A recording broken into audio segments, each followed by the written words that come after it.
Hey there, good folks. It's Ken Cunin from On Song International. Hope you're keeping well. It's been a while since I've had a check-in.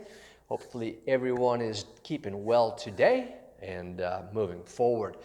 Just a couple thoughts, a little bit of information that as far as contacts, a little bit of a chat on our website, a little bit on songwriting, a little bit on a technical thought with guitars.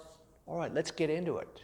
Okay, first thing is the OnSong International website we're going to be taking offline. Why? It's an expense that we don't really need. It's not where we really have the great majority of our content actually hosted anymore. So because of that, if you need to get a hold of us, just send us an email to onsongoz@gmail.com as opposed to the former email addresses.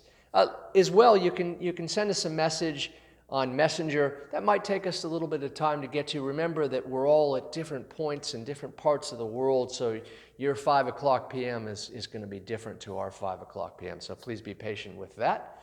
And really, at the end of the day, the great majority of our conversation back and forth really happens here at YouTube or on Facebook, a little bit on Instagram, but it's not something that we're as active. So if you haven't joined our Facebook group, both our public or our private page, take a minute and do so. And the reason, one of the reasons about the website that we're not crazy about is we want to have this as your group and your ability to participate. So when you have a new song or you got a new track, for example, on Spotify, you can just put it up on our Facebook page. If you're part of our private group, you can do it there. That's great because we seem to get better interaction on that. The people that are really involved tend to comment, tend to listen, tend to like, etc. You're going to be able to reach out and grab a few more people. So make sure that you take a moment to do that. That's our community. That's the peeps that we deal with. So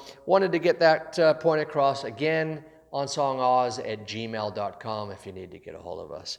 Okay, next thing, I want to talk about a technical thing that's been a little bit of a bee in my bonnet over the last, well, it's been for a while.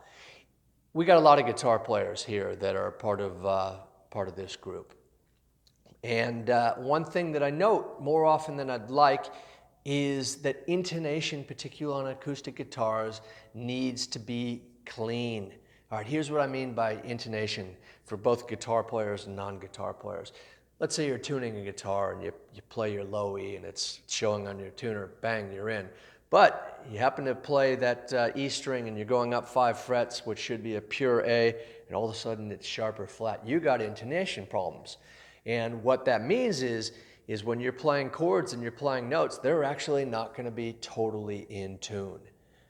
And look, not everything has to be perfect, but I think as a launching point, you want to make sure that your guitar is well in tune. So what do? You got to go see a luthier and get your guitar properly set up. It's not an expensive process, but I think in terms of professionalism, I think it's key because remember, if you happen to be singing as well, you're singing to an instrument that's not in great tune. That's not a great idea because while the listener might not be able to note it, it's something that's in the back of their head. They might feel it. And I have stupid sensitive hearing. Maybe it's the producer in me.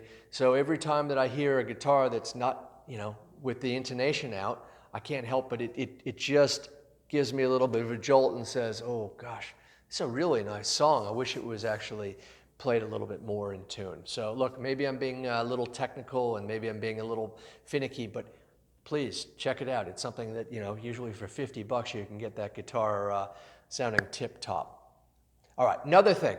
One of our newer members had a great point or a great question that they raised on our Facebook page, and that was they had gotten in the zone of writing a lot of, sort of down songs over and over, and they needed to break that sort of spell because I think that maybe they're not a super negative person and they needed to sort of get out of that. Look, I think that often writing music, it's a cathartic experience, and there's nothing wrong with, if you're feeling a certain way, showing those emotions, and if you're down, that you write about it and you release something, that's cool. But a point to think about is sometimes when you have an emotion or you have a thought, just as an exercise, try to write something that's the exact opposite.